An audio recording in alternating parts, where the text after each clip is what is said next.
Bonjour chers amis, aujourd'hui, nous nous retrouvons pour une nouvelle vidéo avec Roger. Bonjour chers amis, aujourd'hui je vais vous montrer comment faire des toasts maison. Parce que ce qu'on trouve dans les magasins c'est bien joli mais c'est bourré de produits de conservation, je sais pas quoi. Et c'est quand même bien meilleur quand on les fait maison, ces petits toasts là. Et franchement, un délice, je vous montre. Pour réaliser la pâte, j'aurai besoin de farine blanche, de l'eau, de la poudre de lait.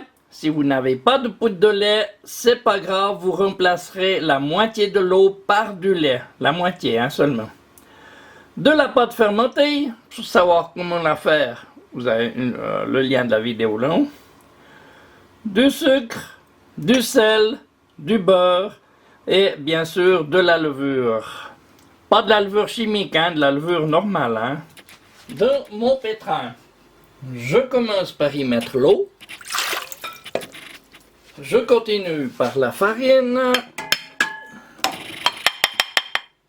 Ensuite, je vais y mettre mon crochet. Et je vais faire tourner ça en première vitesse 1 minute.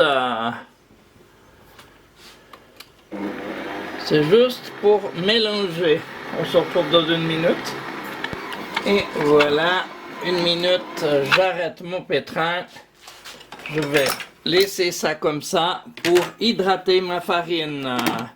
Je le couvre et j'attends 1 heure. On se retrouve dans 1 heure. Ça fait maintenant 1 heure. Donc, je vais continuer ma pâte. Pour ça, je vais y ajouter ma pâte fermentée et ma levure. Là, j'ai de la levure déshydratée, ça va très bien. Et maintenant, je vais faire tourner ça 2 minutes en première vitesse, juste pour bien incorporer ma levure et ma pâte fermentée. On se retrouve dans 2 minutes. Mon pétrin, c'est maintenant arrêté. On voit que ça a déjà formé une pâte, mais qui est bien dure. Ce qui est tout à fait normal. Donc, là-dedans, je vais y incorporer le sucre. Ensuite, je vais y mettre le sel. Je continue par la poudre de lait. Et pour finir, je vais y mettre le beurre. Hop là.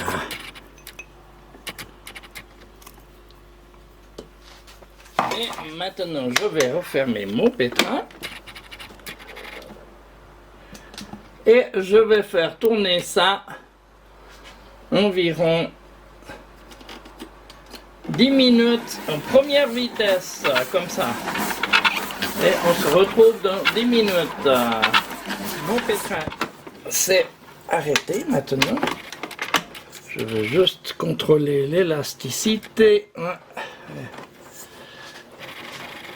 Attendez, que je vous montre quand même. Voilà, comme ça.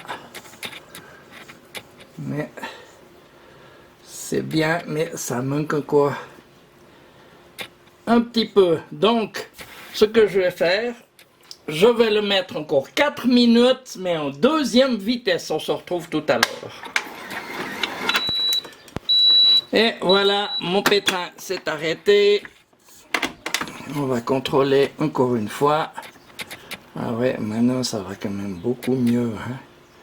C'est quand même bien plus élastique. Et c'est ce que je veux. Alors là, je vais enlever mon crochet. Je vais mettre un petit peu de farine dessus. Et je vais couvrir ça. Je vais laisser ça environ 1 demi-heure. Reposer, on se retrouve dans 1 demi-heure. Ça fait maintenant 1 demi-heure. Je vois que ma pâte a légèrement levé, ce qui est normal. Je vais simplement la retourner sur elle-même, comme ça.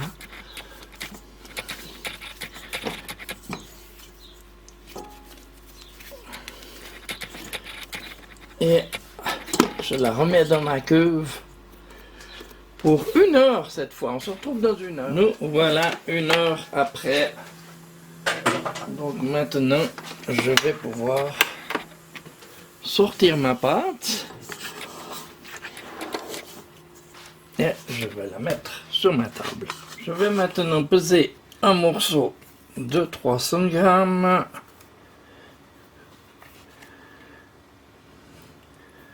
Voilà, et un morceau de 250 parce que j'ai deux moules de différentes grandeurs.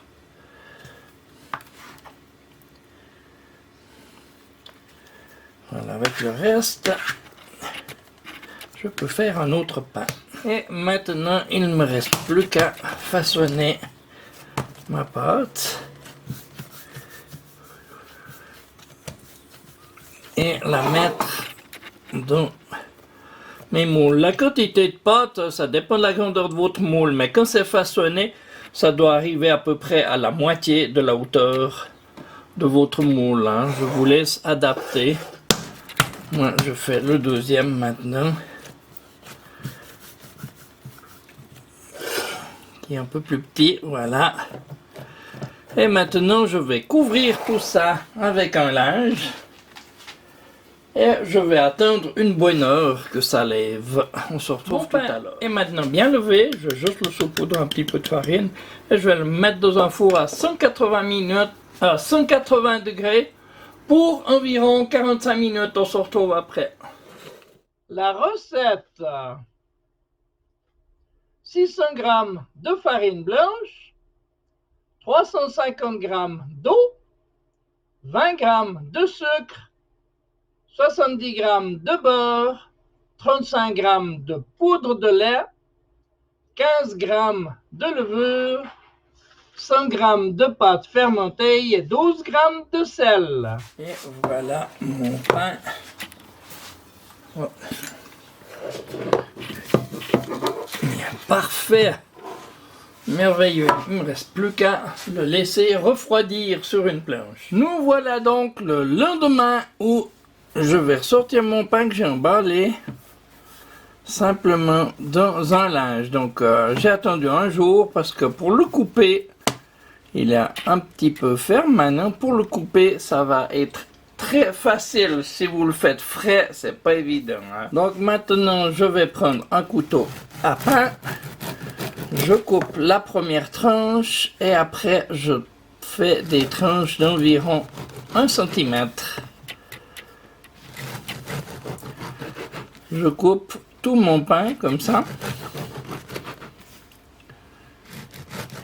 On voit que les tranches sont faciles à couper parce qu'elles ont un petit peu, le pain un petit peu séché. Maintenant que j'ai toutes mes tranches, je vais mettre ça sur une grille. Sur ma grille qui va au four, je vais mettre mes tranches. Bien sûr, on pourrait le faire au toaster, mais au toaster, ça va beaucoup trop vite. Le but là, c'est que ça sèche jusqu'au milieu de la tranche. Et comme ça, on pourra les garder longtemps. Et maintenant, je vais mettre ça dans un four à 180 degrés une dizaine de minutes. À surveiller. Hein. Et voilà des biscottes faits maison. Et je vous assure que là, ça va être très très bon, mais c'est pas fini, il faut encore les retourner et les remettre encore quelques minutes au four.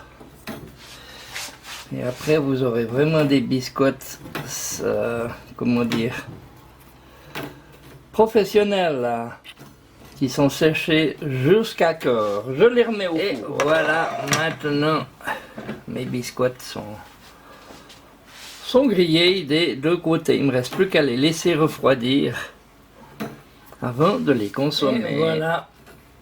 Maintenant ils sont froids, ils sont vraiment secs jusqu'à cœur, ce qu'on ne peut pas arriver à faire avec un toaster. Hein. Et maintenant je vais les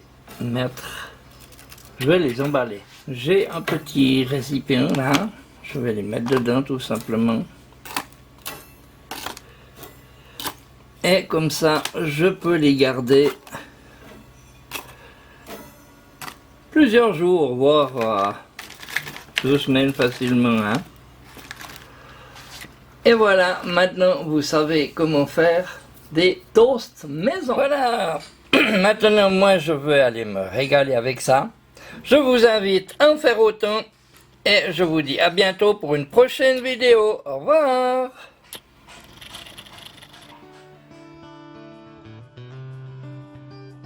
N'oubliez pas, un petit pouce bleu, abonnez-vous, partagez mes vidéos et merci de laisser un commentaire.